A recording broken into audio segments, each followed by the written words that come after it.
എല്ലാവർക്കും ശ്രീകൃഷ്ണ ഭഗവാന്റെ നാമത്തിൽ വന്ദനം. നമുക്ക് 21, 22, 23 ശ്ലോകങ്ങൾ നോക്കാം.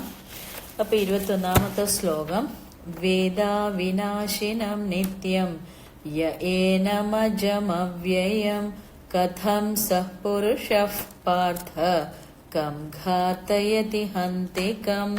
എന്ന് വെച്ചാൽ 21ാമത്തെ ശ്ലോകത്തിൽ ഭഗവാൻ പറയുന്നത്, വേദ വിനാശനം നിത്യം ഏനം എന്ന് വെച്ചാൽ ആത്മാവ് വിനാശമില്ലാത്തതാണ്, നശിക്കാത്തതാണ്, നിത്യമാണ്.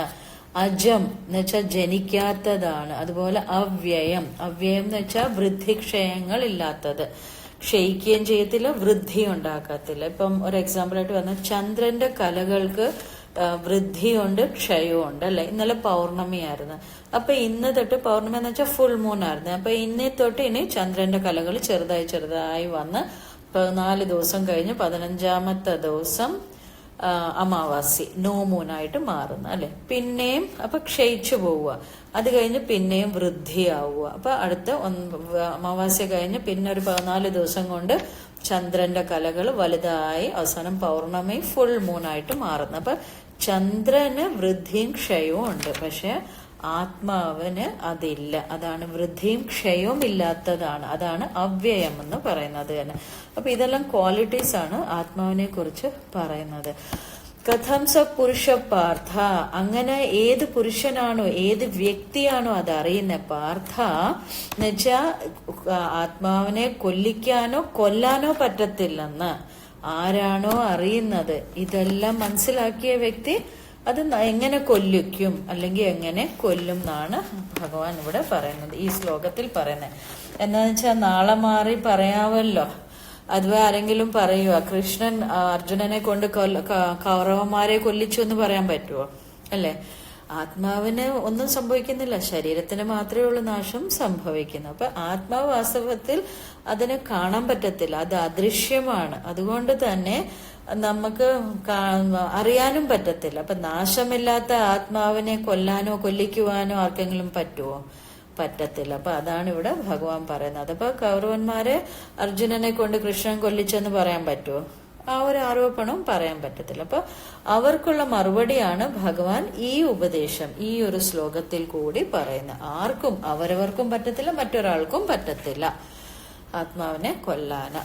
ഓക്കെ, അപ്പൊ ഈ ആത്മഹത്യ എന്നൊക്കെ പറയുന്നത് തെറ്റായ യൂസേജ് ആണ്, അത് ശരിക്കും പറഞ്ഞു. അപ്പൊ ഭഗവാൻ പോലും ആത്മാവിനെ കൊല്ലിക്കുവാനോ മറ്റൊരാളെ കൊണ്ട് കൊല്ലിക്കുവാനും പോലും പറ്റത്തില്ലെന്നാണ് ഈ ശ്ലോകത്തിൽ പറയുന്നത്. ഓക്കെ, ഇനി അടുത്തത് 22ാമത്തെ. ഇതിപ്പോ മനസ്സിലാവുന്നില്ല, ഓരോ ശ്ലോകങ്ങളിൽ 16 തൊട്ടുള്ള ശ്ലോകങ്ങളിൽ സത്ത് അസത്ത് എന്ന് വെച്ചാൽ ശരീരം, സത്ത് എന്ന് വെച്ചാൽ ആത്മാവ്. അത് കഴിഞ്ഞിട്ട് എന്താ പറയുന്ന, ആത്മാവിന് അവിനാശിത്തു തദ്വിധി എന്ന് പറയുന്ന, അല്ലെ? ആത്മാവിന് നാശമില്ല എന്ന് പറയുന്നു. അത് കഴിഞ്ഞിട്ട് 18ാമത്തെ ഇതിനകത്ത് പറയുന്നുണ്ട്, എന്താ, അന്തവന്ത ഇമേ ദേഹ, ഈ ദേഹത്തിനാണ് നാശമുള്ള, തസ്മാത് യുദ്ധസ്വഭാരത്, അതുകൊണ്ട് നീ യുദ്ധം ചെയ്യൂ ഭഗവാൻ പറയുന്നുണ്ട്, അല്ലെ? ഇവിടെ ഭഗവാൻ ഈ അവര് നിൽക്കുന്നത് എവിടെ? ഒരു സ്റ്റേജിലോ ഒരു ഫംഗ്ഷനിലോ ഒന്നും അല്ല, അല്ലെ? ഒരു ഭജന ഗ്രൂപ്പ് അങ്ങനെയുള്ള ഒരു സംഘടനയിലൊന്നും അല്ല, അവര് യുദ്ധഭൂമിയിലാണ് നിൽക്കുന്നത്. നമ്മൾ വിചാരിക്കും ആ സമയത്താണ് ഇതൊക്കെ പറഞ്ഞു കൊടുക്കുന്നത്. ഇതെന്താ പറഞ്ഞു കൊടുക്കുന്നത്? അർജുനൻ വിഷമിക്കുന്നു, ഇവരെല്ലാം കൊല്ലുവാണെങ്കിൽ ഇനി ഒരിക്കലും ഇവരെ കാണാൻ പറ്റില്ല. അപ്പൊ ആ ഒരു തത്വം അറിഞ്ഞൂടാത്തതുകൊണ്ടാണ് ഈ ആത്മതത്വം ഭഗവാൻ ഉപദേശിക്കേണ്ടി വന്നത്. ഓക്കെ, അപ്പം അർജുന, നീ ഇവരെല്ലാം വധിക്കുവാണെങ്കിൽ ശരീരമേ നശിക്കുന്നുള്ളൂ, ആത്മാവിന് നാശം സംഭവിക്കുന്നില്ല. അപ്പൊ അങ്ങനെയുള്ള കാര്യങ്ങളാണ് പറഞ്ഞു വരുന്നത്. അപ്പൊ അത് തന്നെയാണ് ഇവിടെ പറയുന്നത്, ഭഗവാന് പറയുന്നത്.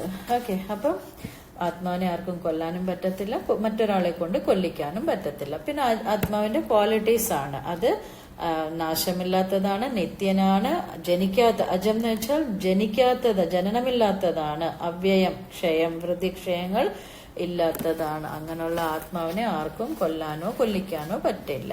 ഓക്കെ, ഇനി അടുത്തത് 22ാമത്തെ ശ്ലോകം.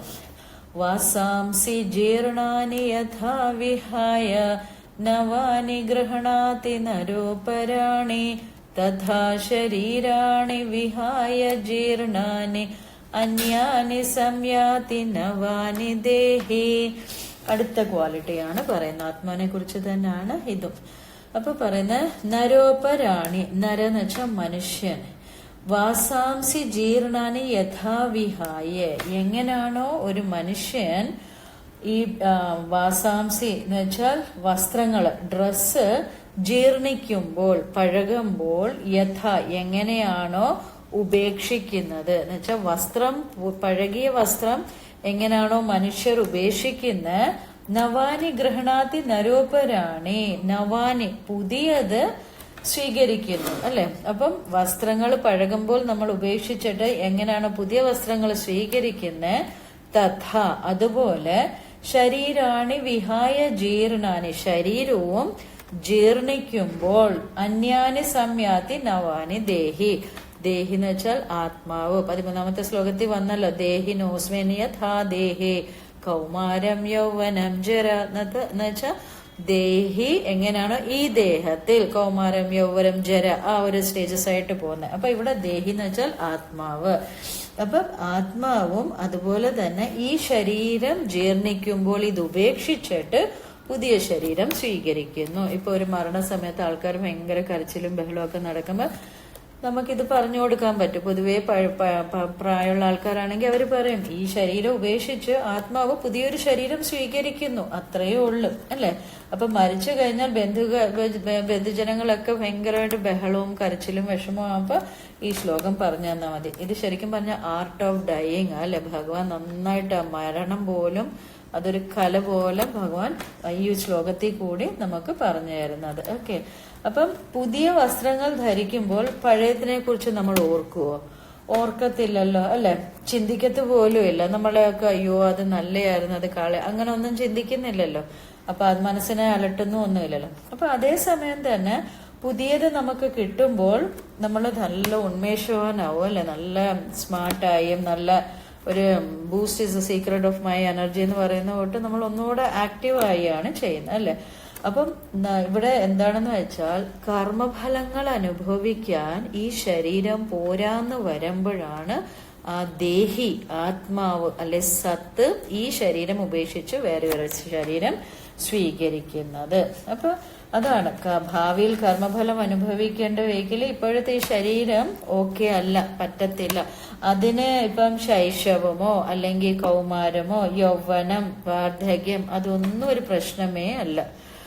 നമുക്കിപ്പം ഒരു ഇതായിട്ട് പറയുകയാണെങ്കിൽ പൂന്താനം തിരുമേനി ആണല്ലോ ജ്ഞാനപ്പാന എഴുതിയ. അപ്പൊ പൂന്താനം തിരുമേനിക്ക് കുട്ടികളുണ്ടാകാതിരുന്ന ഒരു കുട്ടി ഉണ്ടാവും. അതിന്റെ നാമകരണ ദിവസം കുഞ്ഞിനെ അവിടെ കിടത്തിയിരിക്കുമായിരുന്നു. അപ്പം കണ്ടില്ല, ആരോ വന്നവർ അതിന്റെ പുറത്ത് മുഖം ഇങ്ങനെ ഈ മേൽമുണ്ടെടുത്തിട്ട് വരുന്നവരൊക്കെ അതിന്റെ പുറത്ത് അതിട്ട് ആരും അറിയുന്നില്ല. സമയമായപ്പം നാമകരണ സമയമായപ്പോ കുട്ടിയെ പോയി നോക്കുമ്പോ കാണാം അതിന്റെ പുറത്തെല്ലാം മുണ്ട് കുട്ടി മരിച്ചു കിടക്കുന്നു.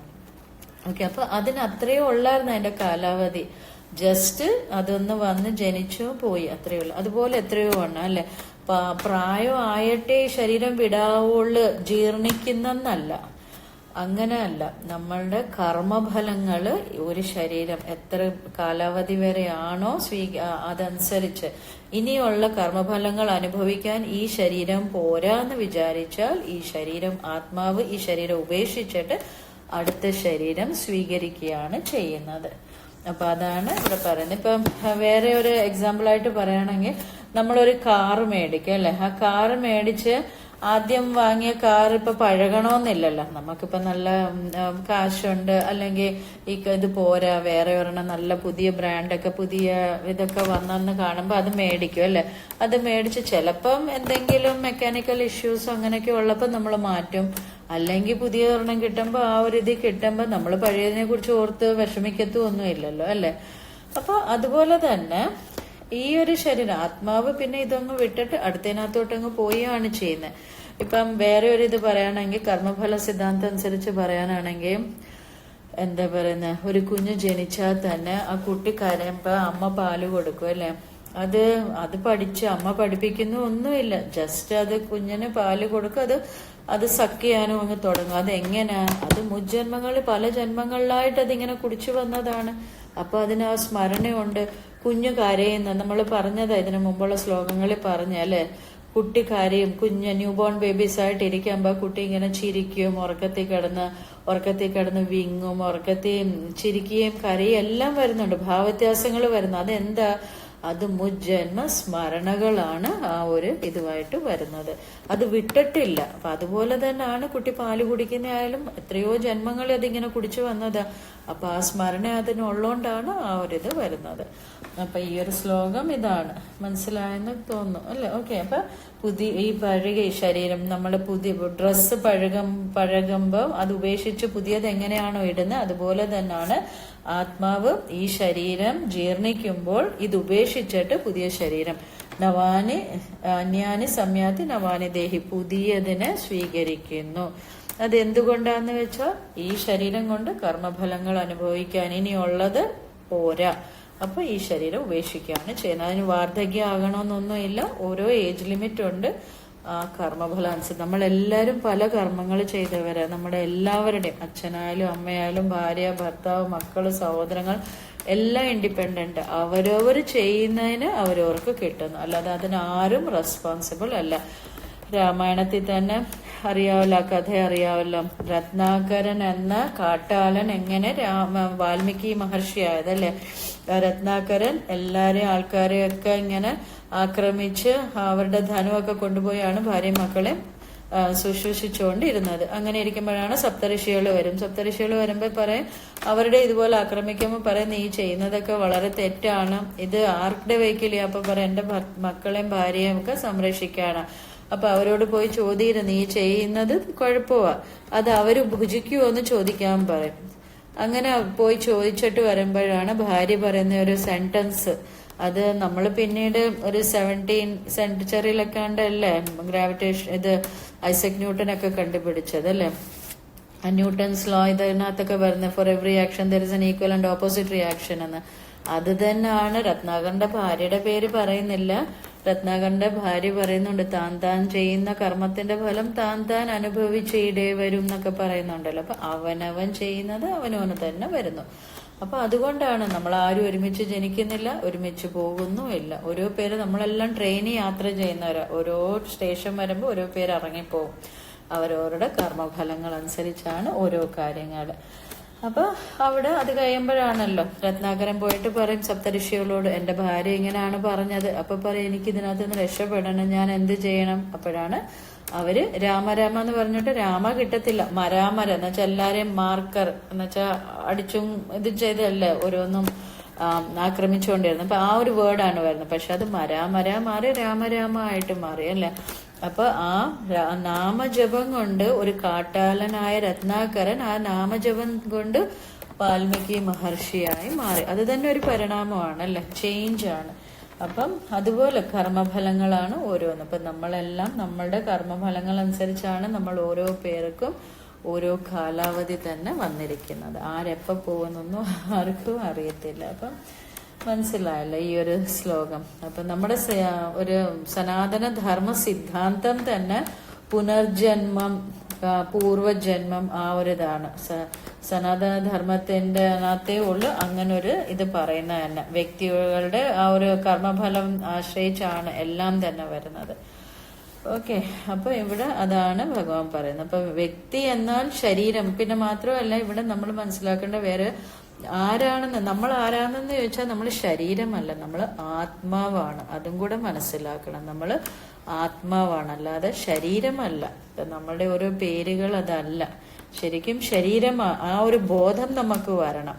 ആ ഒരു അത് മനസ്സിലാക്കി കഴിഞ്ഞാൽ പിന്നെ നമുക്ക് വിഷമം വരത്തില്ല. ഇപ്പൊ അർജുനൻ തന്നെ ഈ ആ ഒരു ഇത് ബോധമില്ലാത്തോണ്ടാണല്ലോ ഇവരെ കൊല്ലുക, ഇവര് പിന്നെ എന്നേക്കും ഇല്ലാതാവുക എന്നൊക്കെയുള്ള ഒരു വിഷമം വരുന്നോണ്ടാണല്ലോ ഇവരെ യുദ്ധം ചെയ്യാൻ നിന്ന് പിന്മാറിയത് തന്നെ. അപ്പൊ നമ്മുടെ പ്രിയപ്പെട്ടവരെ അവരുടെ മരണത്തെ ഓർത്തും നമ്മൾ തീവ്ര ദുഃഖത്തിൽ പോകുമ്പോൾ ഭഗവാൻ ഇവിടെ ഈ ഒരു ശ്ലോകം തന്നെ നമ്മളെ ഒന്ന് സാന്ത്വനിപ്പിക്കുകയാണ് ചെയ്യുന്നത് അല്ലെ. അവരവർക്കുള്ളവർ മരണപ്പെട്ടു പോകുമ്പോൾ ഈ ഒരു ശ്ലോകത്തിൽ കൂടെ നമുക്ക് സാന്ത്വനം. നമ്മളുടെ കൂടെ ഇല്ല, പക്ഷെ ആത്മാവ് നമ്മളുമായിട്ടുള്ള ടൈം പീരീഡ് കഴിഞ്ഞു, ഇനി അടുത്ത അങ്ങനെയാണ്. അപ്പൊ ഈ ഒരു ശ്ലോകം മനസ്സിലായി കാണുമല്ലോ എല്ലാവർക്കും. അടുത്തത് 23-ാമത്തെ ശ്ലോകം. നൈനം ഛിന്ദന്തി ശസ്ത്രാണി നൈനം ദഹതി പാവകഃ ന ചൈനം ക്ലേദയന്ത്യാപഃ ന ശോഷയതി മാരുതഃ. എന്ന് വെച്ചാൽ നൈനം ന ഏനം, ഏനം എന്ന് വെച്ചാൽ ആത്മാവിനെ, ചിന്തന്തി ശസ്ത്രാണി ആയുധങ്ങൾ കൊണ്ട് നമുക്ക് മുറിക്കാൻ പറ്റില്ല. ചിന്തന്തി എന്ന് വെച്ചാൽ മുറിക്കാൻ പറ്റത്തില്ല. നൈനം ദഹതി പാവക, പാവക എന്ന് വെച്ചാൽ പര്യായപദങ്ങൾ ഹിന്ദി പഠിച്ചിട്ടില്ലേ? പാവക്, അനൽ, അഗ്നി അല്ലെ, തീയാണ്. പാവക എന്ന് വെച്ചാൽ തീ, തീയും കൊണ്ട് ദഹിപ്പിക്കാനും പറ്റത്തില്ല ആത്മാവിനെ. ന ചൈനം ക്ലേദയന്ത്യാപഃ, ആപഃ എന്ന് വെച്ചാൽ ജലം, ജലം കൊണ്ട് ആത്മാവിനെ നനയ്ക്കാനും പറ്റത്തില്ല. ന ശോഷയതി മാരുതഃ, മാരുത എന്ന് വെച്ചാൽ വായു, വായു കൊണ്ട് ഉണക്കാനും പറ്റത്തില്ല. ഇവിടെ അടുത്ത ക്വാളിറ്റിയാണ് പറഞ്ഞു വരുന്നത്, ആത്മാവിന്റെ അടുത്ത ഒരു ക്വാളിറ്റിയാണ്. അപ്പൊ ആത്മാവിനെ ശസ്ത്രങ്ങൾ, ആയുധങ്ങളും കൊണ്ട് മുറിക്കാൻ പറ്റത്തില്ല. അതുപോലെ തന്നെ അഗ്നിയിൽ കൊണ്ട് ദഹിപ്പിക്കാൻ പറ്റത്തില്ല, ജലം കൊണ്ട് നനയ്ക്കാൻ പറ്റത്തില്ല, അതുപോലെ തന്നെ വായു കൊണ്ട് അതിനെ ഉണക്കാനും പറ്റത്തില്ല. അപ്പം നമുക്കിപ്പം ഒരാൾക്ക് അറിയത്തില്ല ആത്മാവ് എങ്ങനെ ഇരിക്കും. അപ്പൊ ഒരു എക്സാമ്പിൾ ആയിട്ട് പറയും. ഇപ്പൊ സപ്പോസ് ഒരു ആപ്പിള് കണ്ടെത്തില്ല ഒരാള്, ഒരു വ്യക്തിക്ക് ആപ്പിൾ എന്തുവാന്ന് അറിയത്തില്ല. അപ്പൊ നമ്മൾ അതിനോട് ചേർന്നുള്ള ഫലങ്ങൾ, ഇപ്പൊ ഓറഞ്ച് അല്ലെങ്കിൽ തക്കാളി, അപ്പൊ അതിങ്ങനെ റൗണ്ട് ആയിട്ടിരിക്കുക, അതുപോലെ ഇരിക്കുക എന്നൊക്കെ നമ്മൾ പറയത്തില്ലേ? അതുപോലെ തന്നെയാണ് ഭഗവാൻ ഇവിടെ നമുക്കൊരു എക്സാമ്പിൾ ആയിട്ട് തരികയാണ് ചെയ്യുന്നത്.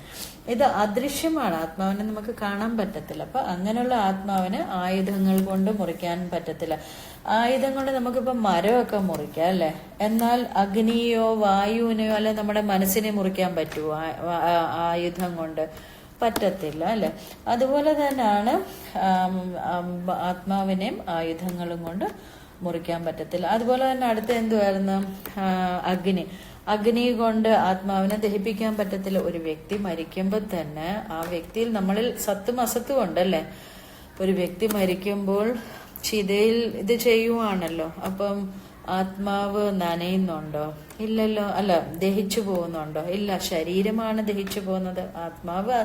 ആത്മാവ് വിടുമ്പോഴാണല്ലോ ആ ശരീരം ജഡമാവുന്നത് ആണല്ലോ. അപ്പൊ ആത്മാവിനെ ഒന്നും ചെയ്യാൻ പറ്റത്തില്ല, ദഹിപ്പിക്കാനും പറ്റില്ല, അഗ്നിയെ കൊണ്ട് ദഹിപ്പിക്കാനും പറ്റത്തില്ല. അത് കഴിഞ്ഞിട്ട് എന്താ, അതിനെ ജലം കൊണ്ട് നനയ്ക്കാൻ പറ്റുമോ? നനയ്ക്കുന്ന എന്തുവാ?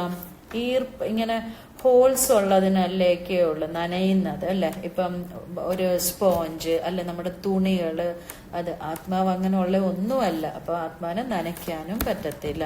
പിന്നെ അത് കഴിഞ്ഞെന്തുവാ? മാരുതഹം എന്ന് വെച്ചാ വായു കൊണ്ട് ഉണക്കാൻ പറ്റുമോ? ജലാംശം ഉണ്ടെങ്കിലല്ലേ ഉള്ളു ഉണക്കാൻ പറ്റുന്നത്. ജലം തന്നെ പിടിക്കുന്നില്ലെങ്കിൽ പിന്നെ നമ്മൾ എങ്ങനെ ഉണക്കുന്നത്? അപ്പൊ ഇതൊന്നും പറ്റത്തില്ല. അപ്പൊ അതാണ് ഇവിടെ ഭഗവാൻ പറയുന്നത്. അപ്പൊ ആത്മാവിനെ മുറിക്കാൻ പറ്റത്തില്ല, ദഹിപ്പിക്കാൻ പറ്റത്തില്ല, നനയ്ക്കാൻ പറ്റത്തില്ല, അതുപോലെ തന്നെ ഉണക്കാനും പറ്റത്തില്ല. അപ്പൊ ഇവിടം വരെ എല്ലാവർക്കും മനസ്സിലായി കാണുമെന്ന് തോന്നുന്നു. 23. ഇനി അടുത്ത 24 തൊട്ട് നമുക്ക് അടുത്ത ക്ലാസ്സിൽ എടുക്കാം. ഹരേ കൃഷ്ണ.